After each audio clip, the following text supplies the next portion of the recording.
Our story kicks off right in the kingdom of Royalists. Monsters showed up 100 years ago and totally wrecked the world.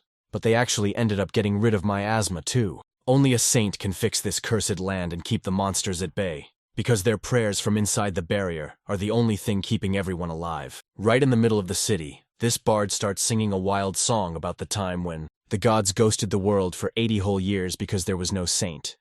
But now this wandering Lady Muri is here, and things are finally peaceful again. The whole city is buzzing with rumors that Arthur and Mira are engaged, and everyone's convinced the big news will finally drop at the massive festival celebrating her first year in the kingdom. Then we cut to Mura, who's staring right at the person we just talked about. A maid came by to tell her breakfast was served, so Mira thanked her and followed her out to eat. As they walked through the halls, she told her maid that the cleansing was going great, and the barrier was still holding strong. She could tell the monsters were multiplying every single day, so she was doing everything she could to keep everyone from freaking out. The maid totally understood her, and said that's why everyone in the city would be so hyped to hear she's marrying the prince. Suddenly, a bunch of guards blocked their path, and Prince Arthur himself showed up to see her, so she gave him a quick bow and a polite hello. But then the prince suddenly hits her and shoves her back. The maid rushed over to help her and demanded to know what the prince was even doing. The prince warned her to watch her mouth since he's royalty. And suddenly they found themselves in a really intense moment. The guards all aimed their swords at them as he called Mira a total fraud,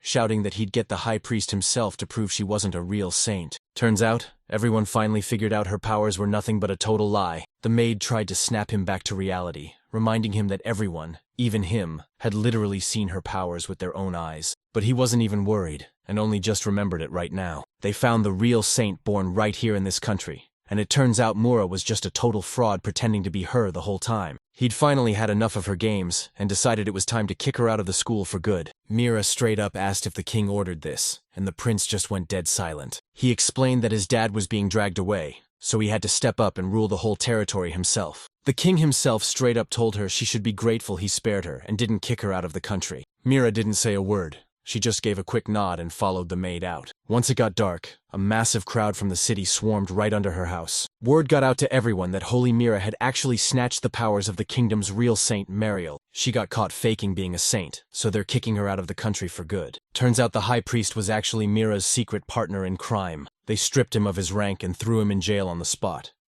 And just as Mira was heading down the stairs, everyone was totally frozen in shock, just staring at her and wondering why this was even happening to her. They were totally lost, and needed her to explain herself since she'd been playing them for fools the entire time. At first, they totally believed her, and didn't think she was the one who did it. Since she didn't say a word, they figured it was all true and totally turned on her. They called her a total fraud, and said she was actually having a blast while lying to everyone's faces. Toil was doing everything he could to get her to chill out. One guy grabbed a rock to chuck it at her, but his friend stopped him, warning that it would totally curse them. Mira suddenly whipped around, and everyone froze in fear because they had no clue what she was going to do next. She just gave a perfect bow like a total lady, and wished everyone a great day. Once they finally cleared the city, Tool turned to her and asked why she didn't even try to fight back. She knew the punishment was way too brutal, but Mira basically told her to save her breath since their minds were already made up from the start. Tool realized that the people would have totally listened to every word she said. They had no clue she was actually Princess Mira,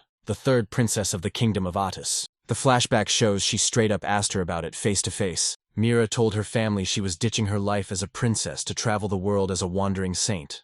But her mom was totally against it since she was only 15. She shipped her daughters off to the middle of nowhere and left them with absolutely zero help. She knew a ton of villains would hunt her down, but after everyone kept begging, she finally said yes. Right as Mura was heading out, her mom told her that being a saint is about way more than just one job. Later in Cordalis, a new saint is about to be born, who's gonna live right among the people and become a huge part of their lives. Mira heard her out and swore she'd use the Holy One's power to finally bring some peace to the world. So she meets the king and Prince Arthur, and they give her a super warm welcome.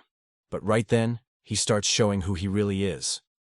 Back in the present, she was having the time of. She knew she could prove everyone wrong in a heartbeat, just by flexing her powers for the whole crowd to see. She knew that even with proof, the prince would just ignore her, and if she pushed back, his pride would snap, and he might actually get violent. If this actually happens, the only people who'll suffer are the soldiers just doing what they were told. But deep down, she was feeling totally guilty about the whole mess. Even though they hardly ever met in person, Prince Arthur was always so sweet to her that she promised herself she'd eventually show him her true identity, and finally live as the kingdom's saint. Everything's different now because of what he did to her.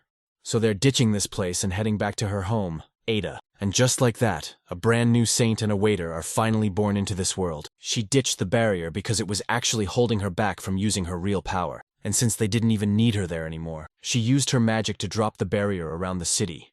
And since they had a long way to go to reach the Addis border, they hit the road right away. But before anything else, they had to hit up the nearest city to gear up. He told everyone to head over to the Adventurers Guild and find a pro to keep them safe from monsters and bandits. They had to find a new teammate who could stick by their side for the rest of the journey. The path ahead was turning into a total void, so he stopped messing around and moved. Mirror says peace out to the city and finally hits the road. After finally making it out of the woods, the next city was right there waiting for them. They were heading straight for the Addis border and were already closing in on Tom Trace. So, what town was actually sitting right next to the capital of Voidolis? They finally hit the city and headed to the hotel, where Tuel walked right up to her. He tossed her some fresh clothes and told her to get changed fast because it was finally time to head to the guild. The moment they finally stepped inside the guild, the place was packed with dudes the second she showed up. Suddenly, everyone was staring at her like they totally knew who she was. Toil walks right up to the front desk and asks the receptionist if she still remembers what he asked for. The receptionist totally remembered the request to head to the Addis Kingdom border. But she also mentioned that a ton of people have suddenly been asking for the same thing lately. She knows a guy who can help them both, but he's out of town and won't be back until tomorrow. Mira started getting really nervous as some sketchy guys closed in, asking why she was in such a rush and offering to walk her for free. Mura just flashes a smile and tells him she's totally fine waiting until tomorrow since she's in no rush at all. She just started walking away, so the guy chased after her and asked why she was ditching them like that. She uses her magic to slam the door shut and he smacks right into it face first. He and his crew started processing the total madness that just went down. By the time they stepped out of the guild, Miri had already vanished and they completely lost her. After seeing how much things had changed in just one city, they got back to their room and realized they had to get out of Aroidalis as fast as possible. Everyone already knew about the Faint Saint incident, and if they stayed there too long, there was no telling who would come for them or what would happen next. Mura asked where she got the cash for the hotel and those new clothes, since she figured they were both totally broke after running away from the capital. Toil explained that right before she left Ada, her mom, Lady Ada, handed her some super valuable metals to keep safe. She was told to keep that cash for an emergency getaway, but she never actually thought she'd be forced to use it. Mira was stoked to hear how much her mom truly cared, but now she was dying to know what her brother had to say about it. She just told him they were getting married, and now she's suddenly being kicked out of the entire country. Everyone said she'd never be forgiven, because King Lloyd, Rhodalis, her mom, Lady Ada, and both her sisters would never let that slide. The whole city was totally against it, and she wasn't about to let it slide either. She also mentioned that while they were checking out quests at the guild, she heard some super detailed rumors about this new true saint. This is Meryl, a high-ranking noble from Dala who's 16 years old, the exact same age as Mira. She had this glowing golden hair and those super bright blue eyes. She was totally drained, but her powers were still pulling off miracles to save the kingdom, until some fake trials trashed her reputation and stopped her in her tracks. That's the crazy rumor going around about Mira, and it looks like everyone is already starting to believe it. Mira was totally confused why this was just coming out now,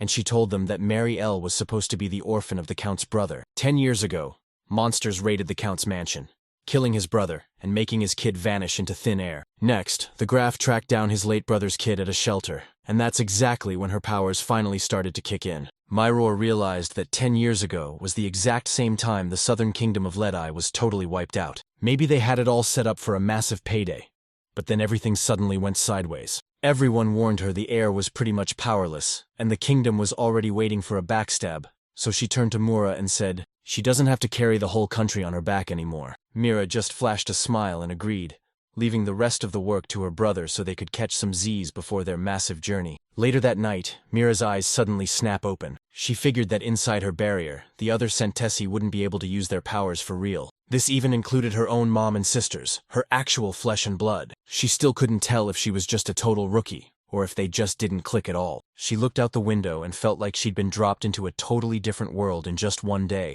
Looking back 10 years, she remembered how the kingdom of Leadeye was celebrating a holiday right before it was wiped off the map in a single night, sending a wave of refugees and monsters into all the nearby countries. She's only got 10 days before her barrier totally breaks, and she's freaking out that Mariel won't be able to stop the monster once it's gone. The entire country would be totally finished. She didn't belong here at all, but she wasn't about to just sit around and do nothing. The next morning they headed out, but those mirrors were still looking totally rusted over. She apologized for the crappy room, but Mira said it was totally fine and asked her to stop calling her princess until they got back, which she agreed to. Back at the guild, the receptionist told them their escort was back and promised this person was actually chill and wouldn't make any weird demands. The guy who was supposed to take them home was sitting right there, and his name was Rule. A bit later, two girls started tailing Raw. He led them into a hidden alleyway and then turned around to stare them down. They figured a noble girl with a messy life was the perfect target. They both freaked out and got ready to fight for the princess. But Raoul told them to chill, explaining that this is exactly what the Hound people would think when they saw them. He wasn't about to tell anyone their names, but that nasty cloak stood out so much against their clean clothes that everyone was definitely going to notice them. He warned them to stick close if they didn't want to get messed with by the border thugs,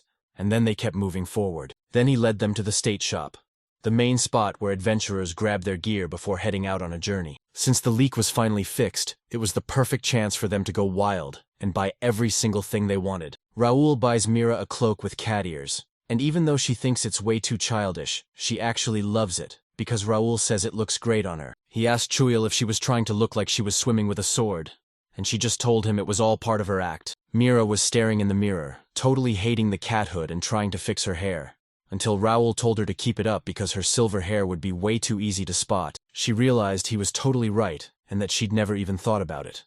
So she used her magic to change her hair color right then and there. Raoul was totally blown away by her insane magic, and Mira knew right then she couldn't let him find out who she really was. She just flashed a grin and said it was just another way her magic worked. He gave her a major side-eye and told her that things were working out way too perfectly. Anyway, he told them that just walking to the Ida border is going to take at least 10 days, or even 2 whole weeks. The storms turned the roads into a total mess, so they're definitely going to be running late. He told them to pick food that lasts a long time so their bags wouldn't be so heavy. So, once they finally finished their insane training, they finally made the call and headed out on their journey. As they're heading out, Mira stops to thank him for everything he's done for them. She confessed she was totally new to all this, but he didn't care about her feelings at all, and just said he was only doing it because the pay was good. Out of nowhere, he asks if this is a rare thing, but she's totally lost on what he even means. He said he'd never seen a sunset look like that before, and looking at the colors, she finally noticed his bright red hair and deep tan. She knew exactly where people like him usually hung out, so she asked him point blank if he was from the kingdom of Leda. He stopped for a second, then told her he already knew she was just a fake saint running away to the village. Mira played dumb and acted like she didn't know the rumors were about her, saying that since the fake saint was kicked out and the high priest confirmed it, they should just accept the real saint already. Raoul realized that saints are basically chaos magnets, either because someone triggers their power, or the saint is just using it for evil. But honestly, whenever a place gets that chaotic, it usually just falls apart. If a banished knight holds a grudge, its curse is going to bring some seriously bad luck. But the smart ones weren't sticking around and just bolted as fast as they could. He basically told her that even if a real saint showed up, it wouldn't fix a thing because no one is actually 100% perfect. This whole country was actually about to be wiped out, and Mira was so shocked he couldn't even find the words. They kept moving until they hit a dead end and found a whole group of people already standing there. The massive rainstorm turned the ground into total mush, so even though you could try to drive through, it was super risky and would take months to fix. A ton of people just noped out and tried to find another way around. Mira and the gang huddled up to plan their next move, warning everyone that even though they could still walk around, the ground was super unstable and could collapse at any second, just like the man said. The mountain path was super sketchy, and with the crazy weather, it became a total death trap all over again. With basically no other choice, Mira suggested the safest move: just lay low in the city until the roads were finally fixed. Roalu didn't mind at all because working overtime just meant he'd score a sweet extra reward. Once he bailed, Tool warned everyone that they should just stay out of trouble before things get messy. Even if they lose contact, Rolette is just gonna send someone to track her down. They could have actually teamed up with her, but Mura was dead set on the idea that nobody should be fighting in this world. She was sure Wytilis couldn't dodge the heat forever after this mess, but her brother would probably just swallow his anger and try to play nice. Things were getting wild in the future of Loydales, and the people there still had no clue how powerful they actually were. She wasn't in any rush because she was totally sure everything would go her way, but she was totally over it, and realized sticking around was just a waste of time. She was scared that if they stalled, the rumors about her getting kicked out would get twisted into something way more aggressive. She's not even sure if her brother can keep his head straight when that moment finally hits, so she had to tell him right now that she was totally fine and didn't want to start a fight. 2L pointed out that all of this chaos was actually happening because of what Loidala did. He told her she's gotta be the saint everyone looks up to and lives for until the real one is finally born. Mira just told them she promised her mom she'd stay a good person and never turn her back on anyone, even if she lost her status. Ro was actually lurking right outside her door, hearing everything. And they still had her brother ready to hunt through her stuff if she went missing. Oak didn't even try to argue because he totally knew she was gonna say that. Getting back to the point, she mentioned a chill path used by loggers that's actually a super easy detour. It might take him a bit, but it's still way faster than waiting months for that landslide to get cleared out. Mira felt pretty bad because she realized Toil would have totally crushed that mountain climb if she wasn't there slowing him down. 2L totally disagreed, saying she's been her personal guard for basically her entire life, so that's just how she was trained to act. Mura wasn't taking no for an answer and decided to take a detour with Raoul, leaving Tweel to lead the way up the mountain path. She needed to get word to her brother, so she counted on her to head out and deliver the message. She decides to go tell Raoul everything, but he's actually lurking right outside her door, listening in and thinking about how much he's gonna charge for all this. The next morning they finally cleared the forest and she handed Chuel a letter for her brother, since he was going to send it through a guild courier once he hit the other side of the mountain. With tons of other adventurers on the same road, it was super easy to blend in and stay safe. Before heading out, Muir said sorry to Tweel because she knew Tweel was the one putting everything on the line for this plan. She just pulled her into a hug and told her that since they've been together since they were little kids,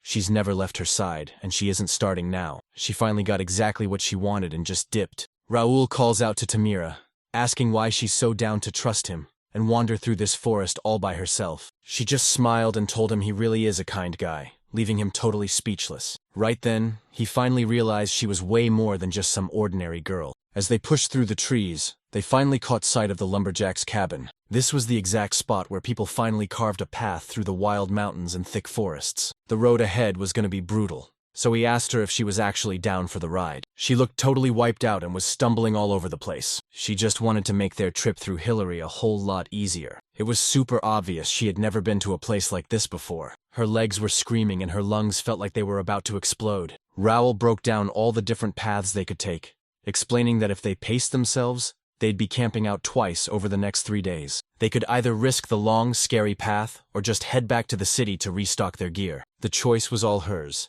and after hearing the whole story, she finally made her move. She promised to give it everything she had, and even though he loved her energy, he told her not to overdo it, and grabbed her hand to help her out. Once it got dark, they got a fire going to grab some food and crash for the night. He promised her that once they got past the square, it was all downhill on the exact kind of path she'd been asking for. He warned her that the way down was no joke and could easily knock her off her feet. He also warned them to get ready because they were definitely going to run into some monsters. The further they got from the capital's barrier, the more likely it was that monsters would jump them. Travelers and soldiers can take down monsters, but they don't have the power to purify the bodies like a saint does. Mira didn't say a word and just kept on eating. Later, while she was resting, Roll looked at her and remembered how she said he was actually a super nice guy deep down. Turns out the real saint was the guy who destroyed his own country, and while holding a knife, he shouted that he wasn't the person she thought he was. Let's jump back a few days to see what he was up to. The whole guild was losing their minds over that quest. This girl was begging for a little adventure to help her out. Suddenly 3 guys showed up and told her she could totally count on them.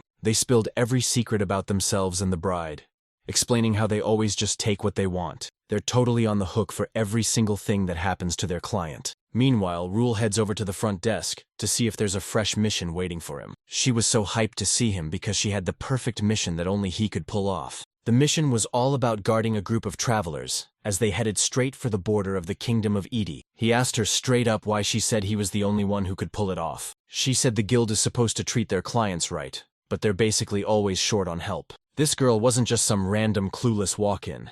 She was in a serious mess and actually needed the guild to save her. If that was the case, she never would have handed this mission to those 3 bragging idiots. Raul hesitated for a second, then told her to make the clients wait another day, because he was dying to know if the rumors about that fake Holy Loithak were actually true. He wanted to dig deeper, thinking these 2 clients were actually just fake saints and Taraj. She said she'd pass the word along, but warned them their schedule is a total mess. So if they're in a massive rush, they should just find someone else with the right connections to get them out of town. He wasn't worried at all, saying it'd be way too risky to go with just anyone, so he knew they'd definitely wait for him. And just like that, he walked out of the guild and headed straight outside. 3 guys walk up to her, asking what she was talking about with Raoul and if she's got any more cool jobs for them. The moment Rule stepped out of the guild, the whole street was buzzing with rumors that Miro is actually a total fake. And Prince Arthur had already kicked her out first thing that morning. Everyone totally lost it on Mura, screaming that they'd never forgive her for faking being a saint. But some people were starting to get a really bad vibe about the whole situation.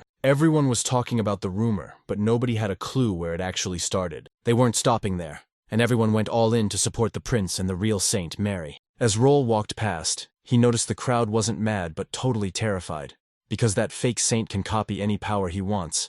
And now that he's been kicked out, there's no telling what kind of mess a fraud like him will stir up in this harsh world. He looked around and realized nothing had changed, because no matter what, this whole country was straight up cursed. Check this out. A bunch of guys were hunting down a girl to hurt her. He rushes in and drops every single one of them, saving the women just in time. She thanked him and said she'd pay literally any price if he'd just agree to be her guardian. He totally snapped and yelled that she needs to stop relying on everyone else so much. He said he'd get her to a safe spot, but warned her she seriously needs to pick better friends. He knew the world was doomed without the Holy Girl because she's the only one who can stop those monsters. And even though everyone doubts her, she's actually the one keeping the next day he finally goes to meet the client and boom, he spots Murat right away. Even with her disguise, he instantly knew she was Princess Mira from the kingdom of Itas, a total saint. Back in the present, they roll into a tiny town the next morning and decide to chill there for the day. He said they should grab some food before the sun goes down and then restock their gear tomorrow morning before they head out. She was just hoping Chul actually made it over that mountain in one piece. They were already heading to the next city, and as they walked through the streets, Raul caught a bunch of sketchy dudes and thugs staring them down like they were looking for trouble. He suddenly locked in and told Mira to back up, and when she asked if he was cool, he just said he'd be right back. He just took off and left her there. But she was honestly just happy to see Raul finally eating in peace. After 3 days in the mountains, she knew he was totally wiped out from pulling all. Those thugs were eyeing her from a distance, but Rule was watching their every move. They finally made their move, closing in and trapping her from every single side. They straight up asked her if she was actually Mira. They yanked the hood off and realized they totally messed up because this girl didn't have silver hair, meaning it definitely wasn't Mura. Raul grabbed Miras' hand and told her the plan was totally different now. They weren't staying in the city, but were heading deep into the mountains to hide where no one. He spotted the mark on their backs and realized these guys were actually soldiers from the Ile Dialos. Looks like they were actually hunting for a fake Saint Muro. He didn't know what they were up to, but it was super obvious they were hunting for someone by checking the face of every girl with that same build. Miro was totally lost on how they even ended up here since a landslide blocked the road, and besides, the Ural region was supposed to be way back in the capital. He spotted tracks where they'd sprinted down the lower path he'd skipped, and seeing a mountain horse tied up nearby proved these guys were actually super prepared. They're stuck out there for another night, so he tells them to move further away so their campfire doesn't get them spotted. But she stops him right there and asks if he's on the hunt for that fake sand too. Raul finally came clean and told her he knew the truth from the very start. Everyone called her a total fake, but she was actually the real Saint Mura of the kingdom of Itis. Turns out, Raul didn't actually hate every single saint after all. This weak kid was totally terrified after getting tossed into a world of crime and violence, and with nobody to help him, he just struggled to stay alive and never got anywhere. He was always waiting for a hero to bail him out, especially when he was staring down those deadly monsters. All he could think about was how he never should have let go of his brother's hand, because if he'd just held on, he wouldn't be stuck all alone in this. That one tiny mistake cost him everything, leaving him without his parents, his brother, or even a home to go back to. He was desperate to believe in a saint, because he just didn't have the strength to trust himself anymore. That evening, as Mira rested in front of him, he realized she was the main reason he ended up in this country. Because she was a total saint, even if everyone else called her a fake. She felt so safe with him that she could actually relax, even though they literally just met. She was 100% sure she could trust every single person around her. Right then, it finally clicked why he knew her face the second they met, thinking back to his old home in Lidi. Right before that, this saint showed up and trashed everything, so the old King Itas personally led his army to save the kingdom of Lidi. They were the ones constantly fighting off those crazy monster attacks. Raul wanted to say thanks too, but he was so blown away by the guy's aura that he just hid behind his brother while they were talking. Lida kept her head high, showing everyone the true pride of the royal family. The king gently picked up Mira, and even though he only saw her for a split second, her face was stuck in his head forever. Back in the present, He finally says sorry for acting like he didn't recognize her this whole time. Mira was dying of embarrassment and couldn't even look him in the eye, feeling like a total idiot for lying when he already knew the truth all along. She said sorry and explained that she had no choice but to keep her identity a total secret. She finally revealed she was the third princess of Idis, and he was totally stoked to hear it. So they decided to hit the reset button and start things over the right way. He just had to get her to the border alive so he could finally make up for the past and stop feeling so ashamed of himself. We flash back to the royal palace where the king is already telling the nobles about the last saint born 80 years ago. Even after marrying the king's younger brother, her life was still a total nightmare because she stayed just as weak as before. These guys were either total saints or just super basic, so they could only whip up some really simple talismans. The first saint was born into a rich family, but this girl grew up in an orphanage, and everyone treated her like trash because they kept comparing her to the noble one. The king wasn't even sure if she was a real saint, so they never ended up having kids. It's been ages since a saint was born in Loydalis, and everyone's convinced it's karma for how badly they treated the last one. People called this place cursed, like even the gods had totally given up on it. The king just found out the healing saint is traveling nearby, so he announced his big plan to convince her to stay in his kingdom for good. His son Arthur actually managed to build a super strong bond with her, and the king just wanted his people to head toward a brighter future together. If they could just erase all the stupid mistakes the leaders and the people made back then, this nation would finally have a real shot at a future. Arthur flashed a smile and played along with his dad. But the moment he stepped into his room, his true colors finally came out. The whole thing really bugged him because he saw saints as just normal people with new powers, while his dad worshipped them like they were actual gods. He thought calling this mess a curse from 8 years ago was totally ridiculous. And while most people agreed, he realized the real curse was just how pathetic the king and his people were. So he decided to take charge and finally handle this saint himself. So he played it super sweet around Mora, stuck to her side like glue, and showed her every part of his kingdom. He just couldn't wrap his head around how she got the royal treatment just for being a saint, even though she was totally alone with no home or family. His dad dropped a bunch of orders on him, but the biggest one was that he had to hold her hand and announce she was officially his wife. Just thinking about that actually happening made him burst out laughing. After searching forever, one of his guys finally told him they'd tracked down the saint. Even though she isn't official yet, Meryl just got moved from the orphanage straight to the count's massive estate, and crazy enough, she was actually the mayor. He grabbed the high priest and a small squad to go investigate for himself, especially since he heard she was a noble who'd lost her parents. Arthur gave him the green light, but told him to keep it a total secret and report every single detail of the investigation back to him. This was the exact moment he'd been waiting for, and he just started losing it because it was honestly hilarious, and they ended up finding a saint who was actually a total nobleman too. He forced himself to stay cool and play it safe because things were still risky, and he needed every detail to fit his plan perfectly. He wanted to be the main star, the guy who gives everyone hope. To pull this off, he started spreading rumors so everything would be ready when the time was right. He could make this thing look as epic as he wanted. He started twisting the truth and spreading it to the knights, leaving them totally lost and clueless about what to do. Instead, he was actually planning to make everyone way more suspicious, because then, once the sides are finally picked, Nero's going to lose all her power, and the only person left to back her up will be the maid she brought from home. He wasn't even worried about politics since his dad was getting sicker, letting him take over more and more until he was basically the boss, especially since he was tight with the prime minister who wouldn't dare stop him. He headed straight to the temple to meet up with the high priest. He checked it out and realized they were totally right.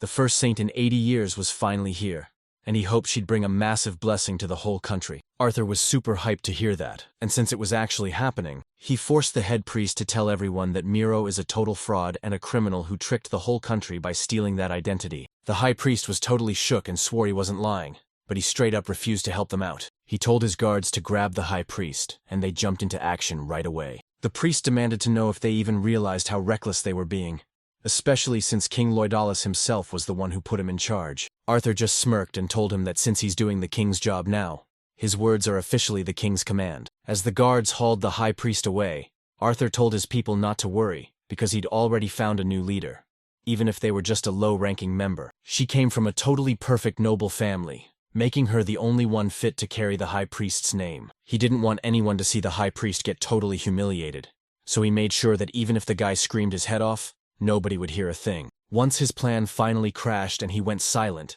the crowd was furious at the fake saint.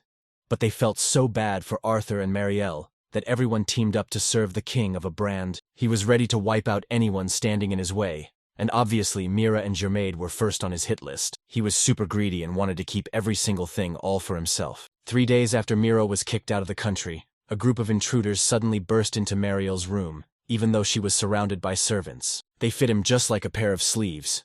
And even when she says good morning, he doesn't even look her way. He just snapped and yelled at her, asking what she was even doing since it was already the 3rd day. She bragged that she was throwing a tea party right now, and then they were gonna hit a nap party right after. He asked why she was still hiding out in the temple, just eating and playing dress-up, even though she'd already finished setting up the teacher. Plus, she had a whole squad of nurses, her own personal chef, and even a literal jester to keep her entertained. She even hired a home designer, but he had to tell her to stop the renovations and focus on her job as a saint first. She warned that living at the temple meant they'd have to stay on the priestess's good side. She figured out exactly what everyone loved, from their favorite flowers and colors to the best tea, and even the secret spots where they hide their snacks. Word on the street was that if you just rubbed this guy's chin, he'd make all your wishes come true. Arthur was losing his cool, and reminded her that her main job was just to keep everyone calm. He needed both of them there to give people hope and help them forget their fears. This was only they really wanted everyone to finally accept them, so he told her to get ready for a super quick appearance. She just laughed and told him to chill because she already figured out the perfect way to say hi to everyone. She dreamed of standing on a massive stage with her cute photo right behind her, finally making her big debut and winning over the whole crowd. Arthur warned her that if she didn't chill out, he was totally going to spank her. He stepped out of her room, totally stunned that his whole plan was already falling apart after just 3 days. After kicking Mira out, his epic speech had people literally fainting, but he was worried all that hype was going to disappear fast. The priest figured she was just acting out from being in that shelter too long, and since he heard she was a spoiled brat, he thought she was just exhausted from the trip and the new place. Arthur wasn't buying it because she didn't act like a royal at all, and even that fake saint had way more class than her. He snapped at the priest, demanding to know why he let her run loose when his only job was to keep the temple in order and keep her in line. He just apologized and said he was swamped getting the priests back to work. But since the scale was way bigger than in Miris's day, she had already won them over before he even noticed. She brainwashed half of them the second she showed up and took over the whole squad in just 1 day. After hearing that, Arthur decided to dig deeper and ordered his men to pull a surprise raid on Meryl's shelter. So he decided the mentors needed to stick to her like glue and fix her messy sleep schedule. But then the priest drops a bombshell and tells him there's actually another huge problem with her. A bunch of monsters were lurking right outside the capital walls, just waiting for the perfect moment to pounce. The news blew up everywhere, making it a total nightmare for adventurers and merchants to even get close anymore. Arthur wasn't even sweating the monster surge, and told him he'd already ordered the guards to double their patrols. When it all boiled down, everything rested on Saint's barrier. The priest realized the monsters were acting up because Mira's shield dropped when she was kicked out. But she's so insanely strong that even the scraps of her barrier are still holding them back. But honestly, it was all just a big guess since the priests couldn't actually use Saint powers and were just winging it based on old stories. Arthur asked how long the after effects would stick around, and the priest told him they had 10 days at most. Now Marielle had to step up and go all out to keep those monsters back instead of Mira. He was seriously starting to think about just giving that spoiled brat a massive kick. He led her to the prayer room to show her where she'd be working, but she was still pouting and complained that the whole place was way too spooky, and even the flowers looked gross. He sat her down and laid out exactly what she needed to do. Her job as the saint is to get that barrier up right now, and he banned all the priests so they wouldn't get distracted. He just wanted to make her happy, so he hooked her up with her favorite pillow, slippers, and even a chill aromatherapy set. After all that talk, he straight up told her she had to do it right this second. She was actually busy hosting a tea party for the other priests, but Arthur told her to shut it down and focus on the barrier instead.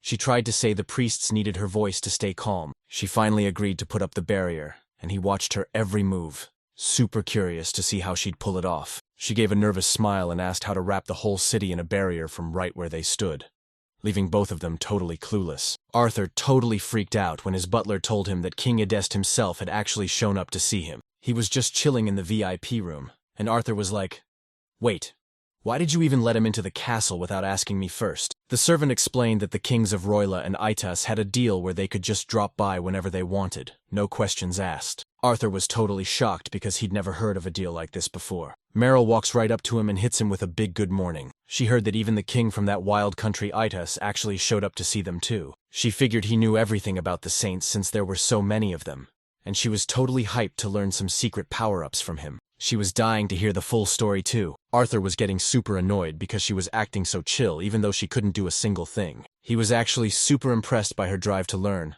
and he figured showing off a real saint to the king would be perfect for his future plans. He let her into the VIP room, but only if she watched closely and followed his lead, and she was so hyped that she agreed instantly. As they left the VIP room, Arthur realized that ever since he met Marielle, his life has been nothing but one crazy surprise after another. But honestly, there was this one thing that had been totally bugging him for a while now. He finally stood face to face with King Atasu, but he had no idea why his heart was suddenly racing like crazy. The king was actually pretty hyped that he finally showed up to meet him. The man introduces himself as Reloid, the king of Idis, and as Arthur greets him, he realizes he's standing right in front of the legendary Silver Lion. After his dad passed away, this young king took over the nation of Idis and started leading the charge against monsters with his sword raised and his silver hair flowing like a lion's mane. Arthur introduces himself as the first prince of Roids and says he's filling in for his dad because the king is way too sick to be there. Everyone hyped up King Atasa as this fierce lion, but looking at him, he looks like he can't even swing a sword anymore. The king told them that since they were neighbors, they could skip the formal stuff, especially when it came to the burial. Arthur was super confused and shocked the king already knew her name, but he quickly told her that all those guards and weapons were just there for safety. Actually, he was planning to get out of there the second he finished what he came for. He promised he wasn't trying to be a jerk and apologized for the scare, while Arthur totally got it, saying you always have to stay ready for anything. He apologized for the weak welcome and cut straight to the point. Arthur told the king that monsters were running wild near the capital and asked for the green light to take them down on his turf. He said he'd be super grateful for the help taking down those monsters, and since the king liked how honest he was, he totally agreed to join them. Then he got serious and told him he was actually there to find two things. Arthur was totally lost and asked what he meant, but the king just wanted to know how his dad was doing first. He was super worried to hear the guy had been stuck in bed for a year, especially since Kane Riders was a major ally for him and his entire country. Arthur thanked him for worrying and promised that his dad was actually doing fine since he was getting the best medical help possible. Reloid suddenly remembered that about a year ago, King Ryder made a massive decision. He said that once the traveling saint is official, he'll heal the land as he travels, finally ending the 8 years of help they've been getting from their neighbors. That whole year the saint was around, food was everywhere, monsters stopped attacking, the streets were safe, and the whole place was finally booming. Losing their backup didn't even matter because they scored something way better and kept pushing forward. Arthur was totally down with that and explained that's the exact reason Meryl is hanging with them now. Right then, the king threw his hand up like he was giving his knights the signal. Out of nowhere, the whole room just felt super tense. He was super worried about the king's choice from a year ago, realizing the guy was just using the saints like all the old kings did. Reload knew for sure because the king told him straight up, even warning him that he might get cursed for it. Arthur thought the whole curse thing was just a total joke. I had zero clue where he was going with this, but he was sure that if this was real, his dad would have told him since he's the heir, and he couldn't. It finally clicked. But he was totally confused why his dad was talking to Reloid instead of him, and why he'd even show up at a time like this. Right then, he finally started connecting the dots on everything that had been going down. Everyone knew Idis had a whole squad of saints.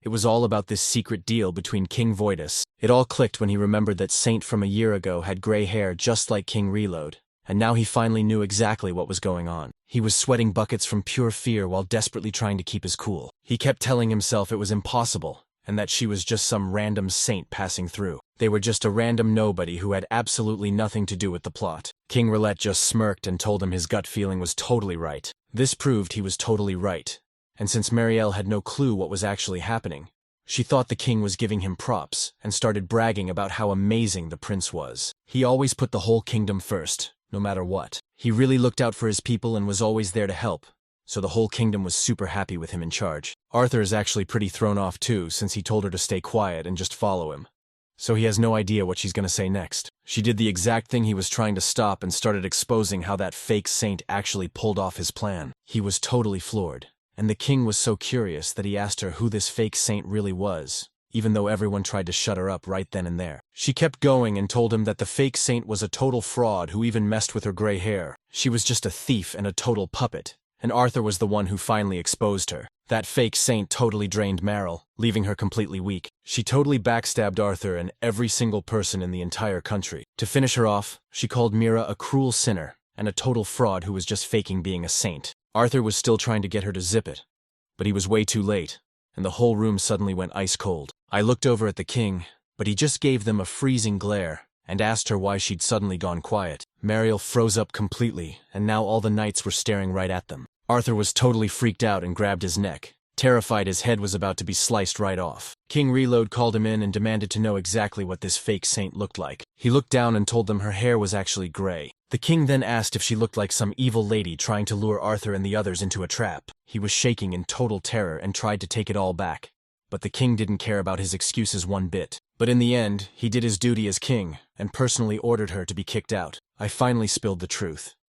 A year ago, that girl came here in secret because King Loidalus personally asked her to be the capital's saint. Right after she told him she was marrying the prince, she was suddenly called a fake saint and kicked out. So he's actually here today just to find Mira. Arthur was totally blown away again the second he heard that. He kept telling himself he was totally innocent, so he started looking for a way to pin the whole mess on someone else. Right then, he realized Count Diallo was the one behind it all, especially since he'd been talking trash about her to everyone in the kingdom. He was shaking, but he kept going, telling everyone they were all just pawns in his game and now the damage is permanent. The king then repeated Arthur's words from when he started those fake saint rumors and told everyone to shout out to prove it. They told her she wasn't welcome anymore and made her realize just how badly she'd messed up. The king knew the whole truth, and Arthur was totally losing it now that his second lie was busted.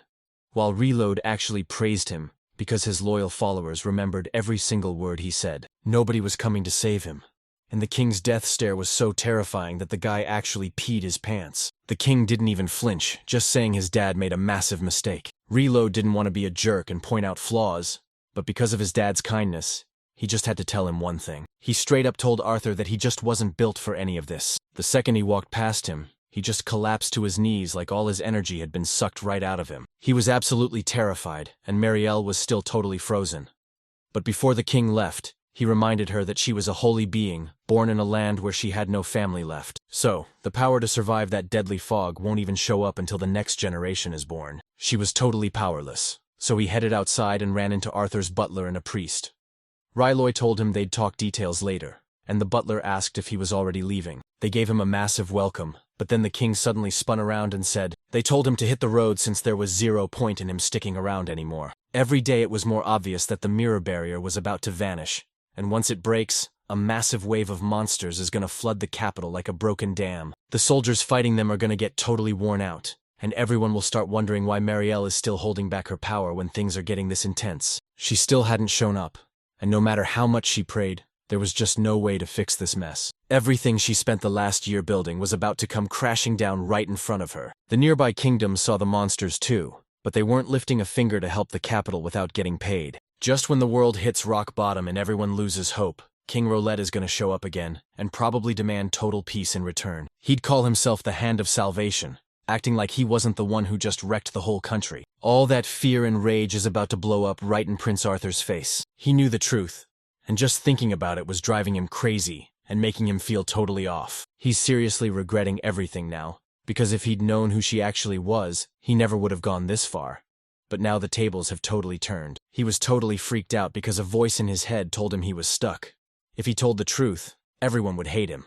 But making excuses would just make Reload even angrier. He felt the lion's fangs right against his throat and knew he was done for, just shaking in terror as he waited for them to sink in. He felt totally trapped, and even his massive castle started to feel like a giant prison. He was literally just smiling this morning because the plan was working, but now he's just wishing this was all a bad dream. He knew this was for real, and he was running out of time, because once the monsters attacked, there was no going back. So he had to find a way to protect himself before it was too late. He tried reaching out to other countries for backup, but it was a total dead end, because no one would help a guy who was being watched 24/7. He thought about taking out Reloid, but he knew that would just start a massive war. So he ditched that plan and came up with a way better idea. If he beats her brother to Mira, he can get her to shield the whole capital, and maybe King Reloid will finally give him a second chance. He's rolling with this plan for now, and he's not letting anyone break his spirit. He still acted like he owned the whole world, and he wasn't about to let that change. A few minutes later, he meets the priest who tells him to go after Reloid right now, because a prince has to put his kingdom before himself. He should have told as many people as possible, since that was his best shot at surviving this mess. That was the last thing Arthur wanted to hear, and he totally snapped. wondering if this guy even realized how much trouble they were actually in. He warned him that if he goes down, the secret about the priest being involved is coming out too. And just like that, he's never going to become the high priest like he always wanted. The priest just laughed in his face and told him he was the target from the very start. Arthur was totally stunned that he didn't even care about being high priest, especially since the temple had been completely powerless without a saint for over 80 years. His brother got the title, so he was stuck being just a priest. He thought hanging out with Arthur would be a wild adventure, but the whole thing crashed and burned in just 10 days. The new holy test was a total flop, leaving the prince with absolutely zero backup. He roasted him even harder, calling him a total clown who was wrecking the whole country while pretending to be a big-shot commander. He laughed right in his face, telling him that even if he thinks he's some genius who's always in control, it doesn't matter in the end. He just played dumb while Arthur totally lost it, screaming that he was planning to hide behind his back the whole time. Mary cut everyone off and told them she's actually way stronger than they think. She gripped a protection charm called Titan and told the prince she worked like crazy to finally make it happen. She was dying to show him what she'd done since she followed his orders perfectly and truly believed she was a legit saint. Arthur didn't care at all and totally lost it on her, yelling that it was her fault for talking too much to the king and wasting her time making those useless charms. He looked her right in the eye and said if she can't drop a barrier now, she's just a useless burden, leaving her totally frozen in shock. Right then, his servant dropped a total bombshell. Meryl wasn't actually a noble after all. When they checked the shelter, they found out she hadn't been missing for 10 years. She'd been there since she was a baby, and the whole thing was just a fake story by Count Dilo to get famous for bringing back that blood test. The priests started laughing and looking down on them, but old Maria refused to believe a single word of it. She started bawling, saying the Count himself told her she was his brother's kid, and that they were going to look after her. She told Arthur to just forget about the orphanage for a second, and reminded him of what he'd already said. If she'd just listened to him, you would have made sure her life was amazing forever. The annoyed prince told her to shut up because she's a nobody compared to the big shots, while the priest just stood there enjoying the show. Make him go through absolute hell, and then he admitted this was exactly why Mira terrified him, and the prince was totally blown away to hear that coming from the priest. Mira had this insane power nobody could explain, and the fact that she was a total outsider really freaked the prince out. He kept trash-talking Arthur, calling him a scared little kid playing king, and that really set the prince off. He kept pressuring him to say it again, but Mariel was just hanging on to him, asking if he finally saw her as a saint, and if she could stay. Arthur started screaming at her again, saying she had no right to even have an opinion since she's been totally useless from the start, leaving her feeling absolutely crushed and furious. She pressed him again, asking if he'd actually done anything big himself. Screaming his head off isn't going to make the monsters behind those walls just vanish. This totally shook him because he knew deep down she was actually telling the truth. He remembered Kin Rolette telling him he wasn't cut out for this, and before long he was losing his mind, thinking the entire world was out to get him. He yelled at the royal guards to stay on high alert. He bolted to his room and slammed the door shut, dripping with sweat and totally freaking out about what to do next. He kept telling himself he was innocent, but then one of his guys reported that monsters were swarming the capital and the guards were totally losing control. So he told the prince to take some time and really think it over. They had to follow King Ida's if they wanted to stay alive. But Arthur didn't care, and told his guard to only worry about protecting him. He spent his whole life being scared of everything, thinking that if his mom and brother were around, things would finally be okay. Everyone started getting suspicious, wondering why King Idas was in the capital and why the holiday hadn't shown up yet. With monsters staring them down right through the windows, they were frantically hunting for clues to figure out what was going on. Arthur stayed all by himself because he just didn't have the energy to face anyone. But right then, the whole world just went dead silent. She walked right up to Roy and told him it was a total honor to go hunting for King Arthur by his side. She told them that while traveling to the Northern Temple, she heard all about the crazy drama going down in the royal capital. She already handled every monster outside the walls, using her purifying power to blast them all straight back into the dirt. Arthur was totally blown away by the news, and after thanking her for the help, he had to remind her that he's still just the heir, not the king yet. She quickly said sorry for the mistake, and told him she heard he's about to become the king of this land. She finally introduces herself as Ariano, and it turns out she's a literal walking saint. She doesn't care about fame or fancy titles because she's just hyped to use her powers to serve the real king. Arthur felt like this was total destiny,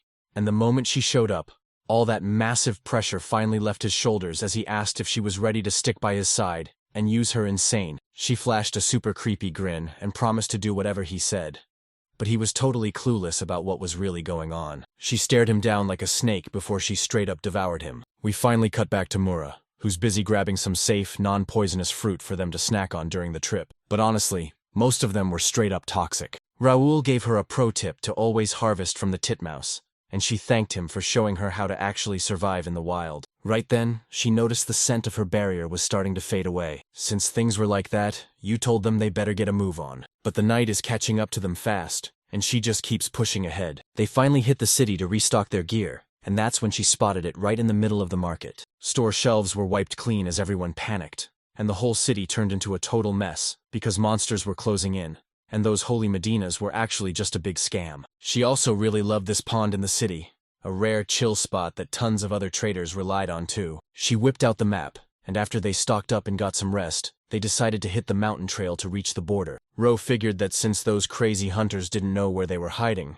they wouldn't try anything sneaky. They were hiding deep in the woods, but they didn't see a single thing moving on the other side. Mira asked if those guys totally ditched them, and he agreed, but warned they had to stay low since they'd probably run into them again. While they played the part of wandering adventurers, she actually had her eye on one more thing. She asked him if he knew anything about the wizards they hired before. He told her that tons of wizards sell their magic, but some just take private jobs and don't even have a shop. Suddenly, this mysterious woman walks right up to them and calls out Roll's name. She clearly knew him from before, and was totally shocked to see him actually hanging out with a girl for once. Raoul warned her to back off because if that girl gets spooked, she starts blasting everything with explosive magic. They just brushed her off and kept moving, while Mura realized magic isn't some ultimate power because it really depends on your own strengths and how much stamina you can handle. Raoul looked at her own progress and realized the new Saints of Medina must be just like her.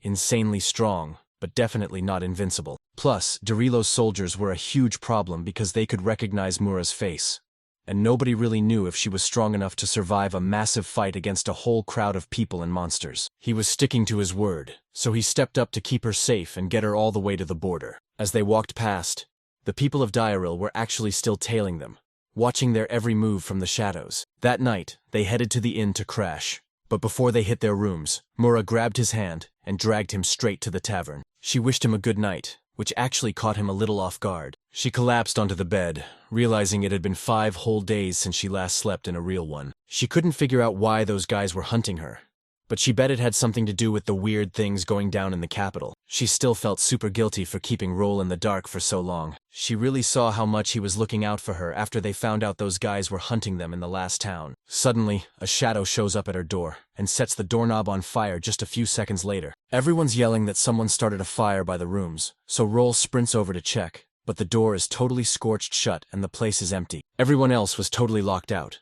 but he forced his way inside just to make sure Mira was safe. He saw her lying on the bed, slammed the door shut, and rushed over to see if she was okay. He started stressing that those Derles guys had already caught up to them. She finally woke up from her rest and asked him if it was morning already. He slumped into his chair and let out a massive sigh, just relieved that she was totally okay. After he tells her about the drama outside, she reveals she's already put a magic barrier on her door that only lets him and Rawl pass through. That's why he was the only one who could open the door, and she realized the lock was totally busted. Ro was blown away by how smart and quick she was, and he finally realized why she wasn't scared at all, even though it was just her and her maid on this dangerous trip. He asked her if that barrier of hers would work in his room too. She totally forgot to tell the guy in charge, and since that was the only way to trigger the barrier, she had to apologize. He just flashed a smile and told her not to worry, because staying safe is the only thing that really matters. Looking back at the kidnapping, Ayara realized things were super sketchy, because if they actually wanted to snatch her during the arrest,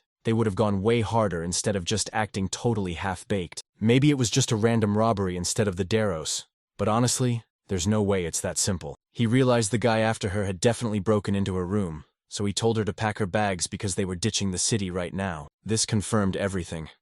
She could still feel magic buzzing in the keyhole, which meant a wizard was definitely hiding nearby. They probably tried to use magic to bust that lock open. That barrier was still holding strong and keeping her safe, so he asked if she had any clue who that mage was while she stood there. She had no clue, but she could still track them by following that magic trail like she was pulling on a thread. She told them to pick up the pace because she had to catch them before they took off, and he's gonna make them pay for every single door they smashed. Rawl just flashed a quick grin and agreed it was definitely time to get out of there. When the Dorella locals finally reached the tavern, they were totally clueless about what really happened, hearing only rumors that some drunk guy had accidentally torched the place. One guy sensed something was totally wrong, so he decided to wash away anyone who even tried to step foot out of the tavern. Right then, the monsters finally started making their move as that creepy bug bait took off into the sky. We get a flashback of Mira and Tuol leaving the capital, and Mira's honestly wondering why they even hired a guard when she could just pop a shield and stroll all the way to Ida on her own. Tuol could tell right away that Mira had zero experience in a real fight. If they got jumped on the road,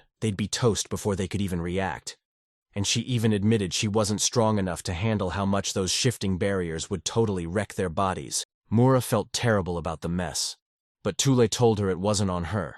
It was all because of those ungrateful jerks who kicked her out of the country. Mira is way too nice for that, and she told everyone that pointing fingers isn't going to solve anything. Back in the present, she signed up, followed the magic trail, and made it all the way to the end. It was that same woman they just ran into, but she was totally acting like she didn't remember a single thing. He demanded to know why they showed up, and Raoul told her to spill every secret, warning her not to even try running since they could track her magic anywhere. The girls just burst out laughing when he claimed they could see magic, telling him he's become a total faker. Raoul cut right to the chase and said the door handle probably just bent out of shape because the heat and pressure were way too much. She just kept playing dumb, acting like she didn't have a single clue what they were even talking about. Mira showed off one of her spells and told her that if she still needed proof, she had plenty more where that came from. The woman's jaw dropped when she saw a kid using such high-level barrier magic, and she finally realized they really could track down magic traces. Mira didn't even try to scare her.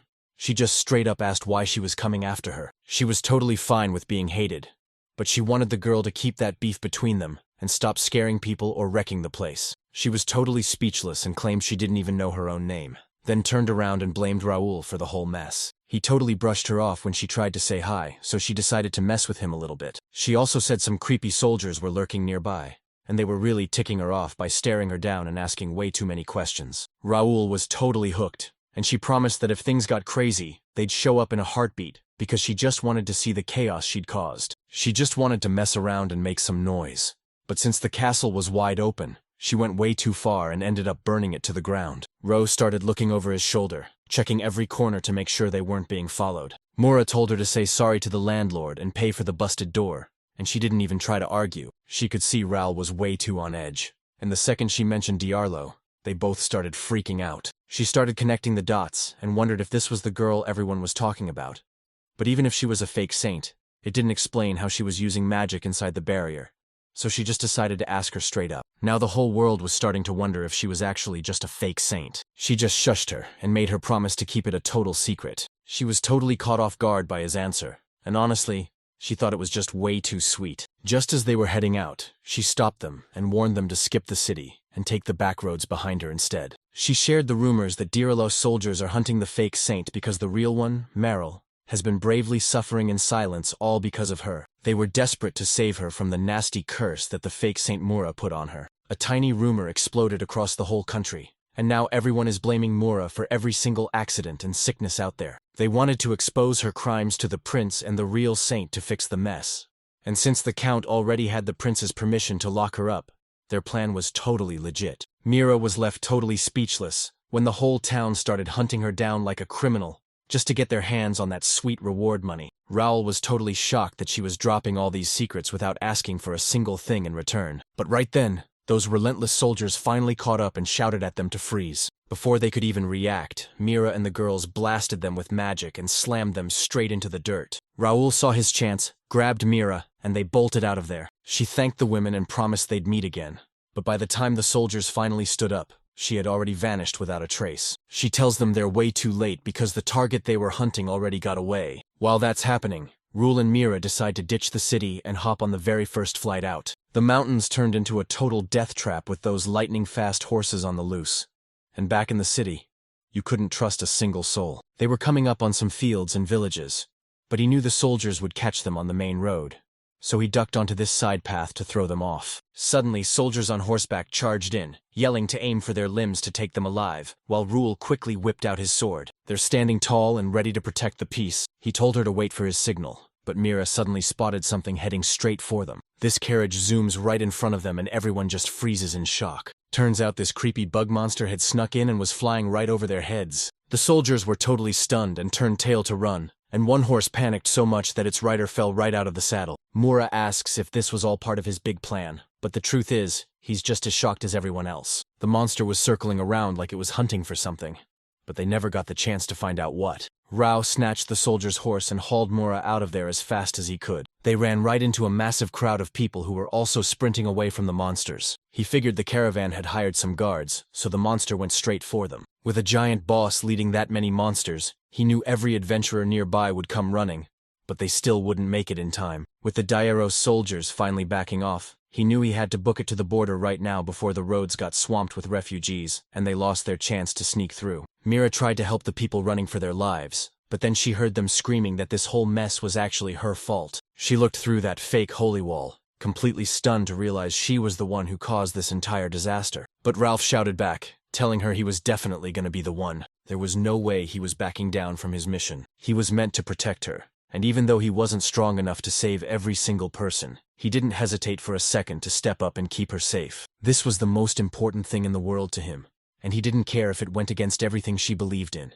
He just needed her to finally get it. Thinking about the saint's faith made Mira wonder what she actually believed in, especially since she promised her mom she'd be a saint who helps everyone feel better. She was caught in a total mess because the very people she promised to save were now turning on her, blaming her for everything and telling her they didn't want her help anymore. While she was zoning out, the monster almost took out a guy, so she leaped off her horse and threw up a barrier just in time to save him. Raoul stopped in his tracks and didn't even get mad, just smiling because he finally understood the huge weight she'd been carrying all this time. The monster swarm ignored the crowd and locked onto the duo, so as Raoul teamed up with Nura, they had to either crush every beast or finish the rescue before enemy backup showed up. He whipped out his sword and stood his ground, ready for whatever was coming next. The monster went on a total rampage, slicing through anyone who tried to stand in its way. He decided to thin out the enemies himself and asked Murad to shield the group with her magic, and she was totally down for it. That massive beast kept pumping out endless monsters, and she knew she had to change her plan because her normal purification powers were totally useless against it. She was terrified she'd get taken out instantly, because she had zero experience in a real fight. She decides to go all in and end the whole thing with one final massive hit. She popped a barrier around him and locked him in tight. She let loose all her purifying power inside the barrier and started squeezing it down harder and harder. She poured every bit of her power into one massive blast and totally wrecked the boss. That impact was so massive it lit up the entire sky,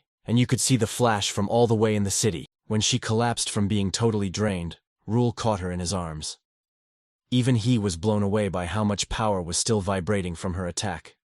It was honestly on a whole different level. He was honestly super hyped to see what she just pulled off. She was just relieved everyone was safe, but deep down, she realized she'd been holding on to all this rage for a really long time. Just down the road, a guy named Jader and his 2 kids were totally freaked out when they saw that massive light in the sky. He told everyone to stay calm and went to check it out himself, since he already had a pretty good idea what that flash was. The whole town was losing their minds when they found out one girl just deleted a disaster-level monster in a single hit. They thought it was a total miracle, swearing that no magic could ever be this powerful. All the kids started shouting her name. Saint and the guards were totally shocked to see where she'd actually ended up. She was actually just crashing in a cabin, but the moment she woke up, she had no clue where she was and started looking around. Raul walked in and was super relieved she was finally awake, even joking about whether she had any sweet dreams on that rough straw bed. She was still totally lost, but first, she just wanted to go wash up. Once she's all cleaned up, he tells her they're crashing in a cabin some locals let them use,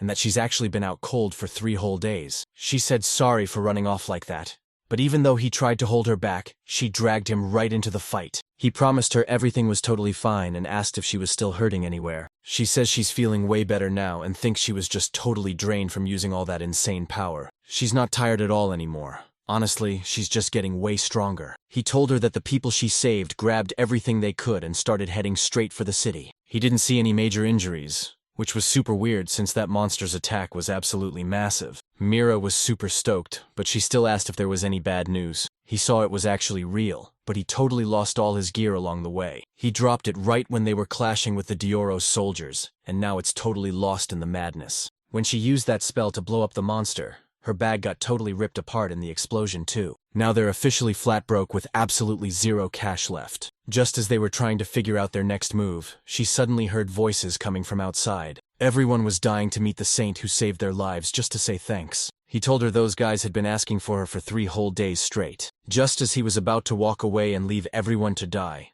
her quick thinking totally changed his mind and saved a ton of lives. He knew she totally earned every bit of the hype they were giving her. She went totally quiet for a second, and the crowd started getting way louder. She told him she wasn't as chill as he thought, and straight up admitted she was still totally furious with every single one of them. She did everything for those guys, but they ditched her in a heartbeat, and there's no way she's ever forgiving them. Being a saint wasn't just about building barriers.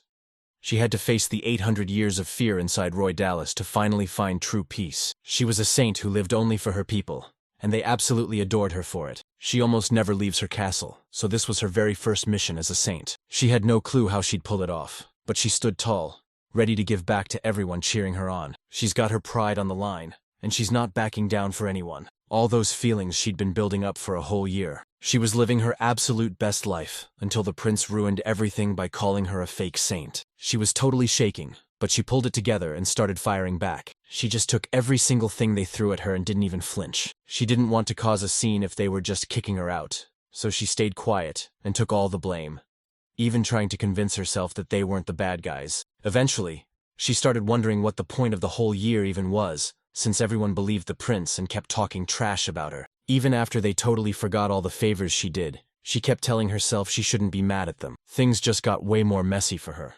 And seeing how fast the new tests fit in made her wonder if she was only struggling because she was a foreigner. That's why she actually froze on her horse and almost ditched everyone right when they needed her help the most. Right then, she knew she had to help, or she'd be failing her mission and totally letting herself down. Ra cut her off and told her that literally everyone acts that way. It's totally normal to feel frustrated when your big dreams and willpower start to slip away. And honestly, that was totally fine, because at the end of the day, she was just a regular human too. He knew Mira was way different from that other saint, because she never changed her ways even after her country backstabbed her. And since she always did the right thing, he started seeing her as a total legend. He sat down next to her and apologized right away for what he was about to say, since he still had no idea what the saint's real test was all about. She told him to stop worrying and said she actually appreciated his advice, since it made total sense and gave her a little boost. So he turns to her and asks what her next move is gonna be. He wanted to know every single thing she was down for or totally against. She just woke up and wasn't ready to move yet, so she told them she was gonna chill and take it easy for a bit. She was totally locked in and refused to give up on saving everyone. She knew the last bits of her shield around the capital were gonna vanish way before the new one could even show up. The capital dropped their shield after announcing the new saint, but they started freaking out when no new barrier appeared to protect the city. She figured the barrier was down because Saint Marielle was out of juice, but if they just stood around, everyone would be dead before her brother could even show up. She'd seen exactly how those monsters rip people apart, and she knew the whole country was doomed the second her barrier finally failed. She was gonna let her brother handle everything, but now that things are getting this dangerous, there's no way she can just go home and sit around. There was no way she was just gonna accept losing everything that easily. She felt like she had to protect everyone, but seeing Rule just smile at her made her panic and admit that what she said was actually super cruel. After he told her how much people freak out over fake saints, she realized her staying quiet earlier actually caused way more panic than she ever expected. She jumped the gun and knew right away that he probably thought she was a total idiot. He just stood right back up and told her that if she really felt that way, they should go save everyone together. He told them to finally reveal who they really are and stand tall, showing the world what the Holy Kingdom of Itis is actually all about. She used to avoid every fight just to get back home, but he knew that if she really wanted to save everyone, she couldn't hide anymore. She shouldn't have let things end before she finished her mission and got what she wanted on her own terms. He swore that if anything ever held her back, he'd be the one to smash those chains himself. Basically, she just got a total do-over and a brand new life in this country. Next, the plan was to save Loiterus, who was sure her long-lost brother was looking for her. Plus, they had to find Tool because he'd already charged ahead alone. Raul says he's been thinking about it for a while, and even though he can't prove it yet, he's sure 2-0 is totally safe and promises to explain why later. Her brother told her to use the name Mura from Idas and save everyone she could, so the word would spread and he'd know for sure she was safe. She was still hesitating because everyone wanted Marielle to be the real saint just because she was from their country. Raoul reminded her that the king personally asked for her help, so if anyone thinks she's a burden, that's totally on King Loiterist. He knew some people were just toxic and would keep blaming her or trying to mess with her head. He promised to be her sword just to make sure they were all safe. He swore to protect her every single step of the way, leaving her totally stunned and asking why he'd even go that far for her. He tells her he's on the same page and wants to actually make a move instead of just pretending they can't change anything. He had to keep her safe until they hit the border, and he was determined to make sure nobody died on his watch. He's not letting this happen while he's around,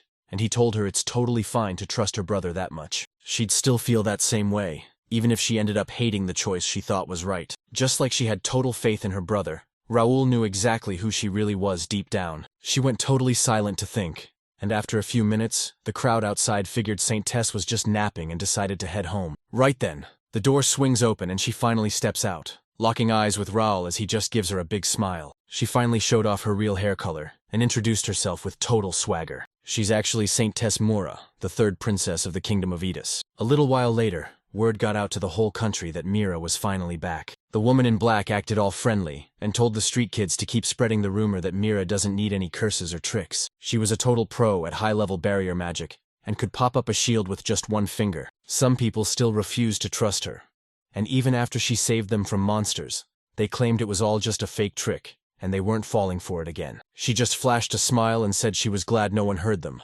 promising she'd be there to save them every single time those monsters showed up. She kept her journey going, traveling from town to town and helping everyone she met take down those monsters. Everyone was starting to see things in a whole new way, and you could totally feel that change buzzing through the busy cities. This one guy was convinced she was just trying to snatch Muriel's spotlight all over again. People started whispering that Muriel was just hiding behind a fake sickness, and while the Count and Arthur knew she had to keep her powers a secret, this guy totally blamed everything on Mira's curse. Someone else wondered if a total fraud like her could actually take down that massive monster. This guy kept swearing that the whole thing was just a fake illusion she made up. The rest of the crowd didn't even talk to him and just left, since they saw Mira rush in to save people from that monster with their own eyes. Back in the alley, two guys overheard the gossip and realized the rumors about her had totally flipped, so they rushed off to tell Lord Riliad everything. Fast forward a bit, even her biggest haters started changing their tune and finally gave her the respect she earned. While they were camping out in the woods one night, she realized she'd finally gotten the hang of all the hiking and fighting. Her powers weren't backfiring anymore, and all the town barriers they passed were still totally fine. She was so happy to see these towns still full of life after the monster attacks, and it hit her that people are actually super strong when they have something to protect. Ra blamed her for showing up in this country, but she shot back that she was actually just holding off the monsters and that deadly poison fog. You've got to respect Loidara for surviving 80 years without a priest. And while everyone was definitely scared, fear wasn't the only thing they were feeling. Raoul didn't feel any of that, and thought his life was still exactly the same as it was a year ago. Nothing ever changed because this entire country was stuck under a massive curse. And get this, absolutely nothing has changed since his grandpa's time. Curse or not, he knew they had to keep moving forward in their home, because even if that saint was a total fake, it didn't change what they had to do one bit. He also warned that it's only a matter of time before everyone catches on to the royal family's lies. The second Mira gets back to her place, Arthur's massive gamble is about to wreck 80 years of trust, and he's just praying that people still want a king when this is all over. She said she had the exact same bad feeling, and it was all about Arthur's half-brother, the second prince of Jader. Roll asked if there was a second prince in the castle, but she wasn't sure, and only heard he'd left for the village before she even got there. She's never even met the guy, but she's still wishing he'd finally come back home. The next morning rolled around and the crew was already busy stuffing their bags. Mira suddenly felt something trip her detection barrier. Suddenly, 4 kids showed up and started walking right toward them. They looked totally lost, so she introduced herself as the Princess of Ita and asked if they needed any help. The second they found out she was a princess, their eyes lit up and they begged her to come to the village to help all the wounded people. She promised everything was going to be okay and joined their group, and as they walked, they started filling her in on what was happening in their village. There wasn't a single adult in sight, leaving them totally on their own. A wounded stranger suddenly stumbles into their lives, and since they have no clue how to fix him up, they all scatter to find someone who can actually help. Raoul hyped them up for doing so well as kids, and Mira asked if they'd seriously been on their own this entire time. Turns out they weren't alone this whole time, and Jader was actually right there with them just a moment ago. Right as they mention him, Jader finally catches up and is super relieved to see everyone is totally fine. Mura and Raoul were totally stunned to find out the person right in front of them was actually the Jader for the second Prince of Loidara. Everyone was totally blown away by what he was doing there. He realized right away that Mura was actually that famous saint who goes around helping everyone. He told her it was a massive honor to finally meet her. Then he got straight to the point and asked her to marry him right then and there. Out of nowhere, he just face-planted right in front of them, leaving them both totally confused. Back at the village, a huge crowd of kids went wild celebrating that Jader had finally made it home safe. Even though he was still shaking from being so weak, he introduced Mira as the third princess of Idas and told everyone they better show her some respect. He told them that once she's finished healing the wounded, they need to have a serious talk. So lunch is going to be served early right after. Back at the house, she patched up the old man's wounds and told him to rest up since he'd need time to get his strength back. The old man gave her a massive thank you. Everyone in Jader was honestly just stoked that everything worked out so perfectly. Later, he pulled Mira and Roll aside and started things off by showing them the royal ring he had. They didn't really doubt him, but this totally proved he was the second prince. And then he told them he knew exactly what they were going through. Even though she was framed for something she didn't do, she still stayed loyal and kept doing everything for the kingdom. Other countries still won't help with the monsters, so they're stuck handling it alone, and things are gonna get way more chaotic once everyone finds out what his brothers are up to. He was totally ready to dive straight into the action. But honestly, he had zero power to stop the madness or keep anyone safe. Still, he had to step up because of his royal blood, and there was no way he was letting everyone's hard work go down the drain. He dropped to one knee as the second prince, apologizing for his brother's mess and thanking her for being a total hero to the kingdom. She totally could have blamed him, but instead she told him to look up and said it wasn't his fault at all. She was just happy to know he felt the same way, and she told him that fighting monsters was totally her own selfish choice. She's been dying to know one thing since they met, so she finally asks him what that whole forest proposal was all about. Jader looked around, looking totally confused himself. He explains that he just wanted to keep the peace and give everyone in the country some actual good news for a change. She said sorry, and explained that since she's just a princess, she can't make the choice. Only her brother the king has the final say. He totally got the point and finally decided to just drop it. That caught them both off guard, so he quickly switched topics, knowing they were busy but refusing to let them leave without a real goodbye. He asked if it was cool with them for him to take in as many as he possibly could. They didn't see any harm in sticking around for just a bit longer. They took him up on the offer, and she was hyped to see what this village was hiding. After that, the kids whipped up a feast for their guests, using all the stuff they found in the woods. Turns out, when a monster attack forced the villagers to run for their lives, these kids were the only ones left behind. Jader was just passing through when he saw these abandoned kids, so he stayed to teach them how to survive, while his mom recovered there too. Raul realized the two of them had already cleared the area, pushing every single monster off to the night shift. Jader was stoked to hear that, because now they could finally bring all the villagers back home. The kids were beyond hyped the second they found out they were finally going back to live with their parents. That same old guy from before stepped up and offered to go deliver the news himself. Jader asks if he's feeling better, but he says there's no way he's staying in bed while the kids are out there working so hard. He said that while he was trying to escape with his stuff during the attack, the guards totally bailed on him, and now he's left with absolutely nothing. Raul was in total shock, and the old man said they were lucky the monsters didn't push deeper into the village, or else the kids and the prince would have been in huge trouble. Mira remembered her talk with Raul about how it's a total pain for her to keep setting up barriers everywhere they go. He realized that even if they thinned the crowd, just keeping her energy up and picking the right path would still take forever. They didn't even bother testing if the sensor worked differently when there were all kinds of weirdly shaped barriers nearby. Back in the present, she apologized to the old man for being late, but he told her not to sweat it. They were seriously low on backup because the village guards were too wiped out to even watch the roads, and Darrow's private soldiers had randomly pulled back for some reason. He asked what was going down in the capital, but Raul said landslides were totally blocking the path, so instead of taking a long detour, they decided it'd be way easier to just smash straight through. Jader heard that and realized if he'd just been a little faster, everything could have been totally different. When it was time to head out, she told everyone she was just super happy to finally sit at a big table with friends again after such a long time. Jader thanked her for all the help, but she looked at Roll like she wasn't sure until he gave her a nod, so she invited them to move in and stay at her place for a while. Jader and the kids were pretty shocked, but she explained that hunting monsters while constantly on the move is exhausting, so they've been looking for a permanent base where they can finally kick back and rest. This village was the perfect home base for scouting the barriers and hunting down monsters. The village would be back to normal eventually, but right now everyone was counting on them, and she promised that the two of them were basically a 100-man army. They're sticking around to help, and the kids are super hyped that both of them are joining the squad, since it means they can finally hunt way more and get the farm started. But obviously Jader was the one who had the final say. She straight up asked him if he was actually cool with it. He was totally cool with them staying, so Mira tied her hair back and got super hyped to start setting up her new spot. Raul was heading off on his own,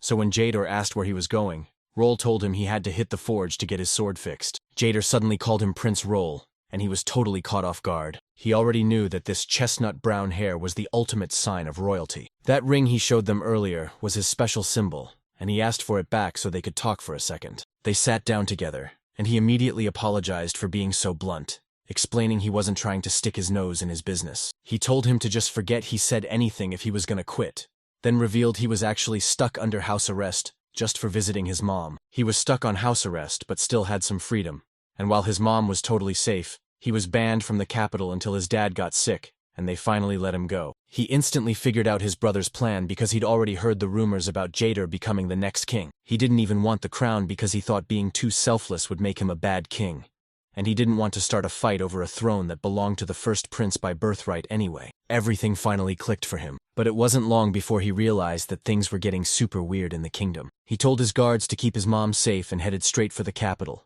stumbling across this village along the way. He knew that as the second prince, he had to hand those kids over and finally do his job. He got selfish and kept the kids all to himself, and right after that, Mira was kicked out and framed for being a fake saint. A few days ago, he went to check out that crazy light in the sky, and could have just headed straight to the capital since the kids were safe until the villagers got back.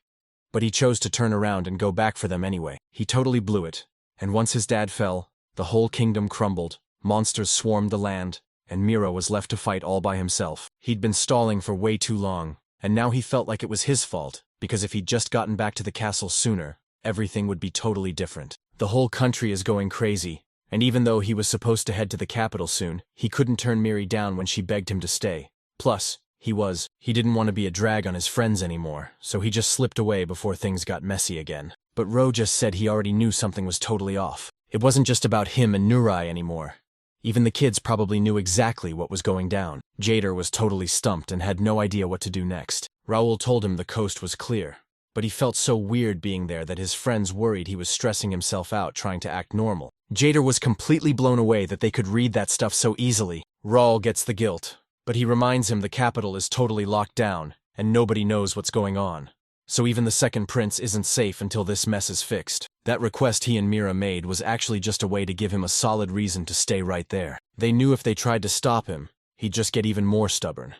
And it looked like he was already right on the edge of snapping. He promised his time to lead would come, and that he and Mira would have his back while they fixed the country to make things easier for him. He realized the second prince was basically just like Mira since they're both totally unpredictable. He was totally embarrassed because it was way too easy to see right through him. He finally decided to just come clean and admit he's always looked up to Saint Mira and her holy light. When he finally met her in the forest, he totally blanked out and just blurted out every single thought, making him look like a total idiot. He'd never felt anything like this in his entire life. He played it off as a political move just to keep things simple and make sure she didn't feel any pressure. Rule just lifted his sword and started walking off, leaving a super confused Jator to ask if everyone else already knew the secret too. He just told him straight up that he'd act like he never even heard that. Once the village finally calmed down, they needed a good excuse to head to the capital.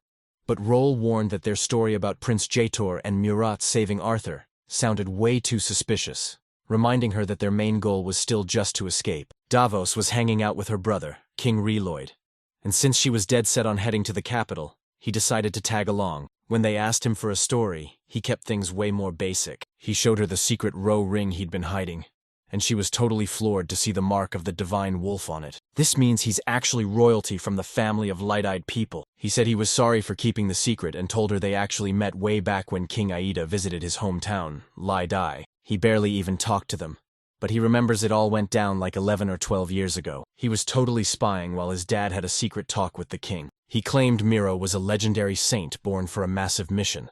But Miro was still totally lost because even today, he realized she doesn't help people just because she has to or because she's some chosen one. She only stepped up because she knew it was the right thing to do. Even though she was hurting and could have just stayed mad, she looked deep inside and got totally honest about her feelings. Jader was just like her, always grinding to finish his duties even when he had his own stuff to worry about. Everyone was fighting for their lives, grabbing onto anything they could find just to stay alive through the terror. Raoul was actually hyped to see how Arthur would step up for his brother-in-law and handle the crowd's questions as both a prince and a regular guy. As he gripped the ring, it finally clicked why she never put the blame on Arthur. Even after all the messed up stuff he did, she was still way too kind.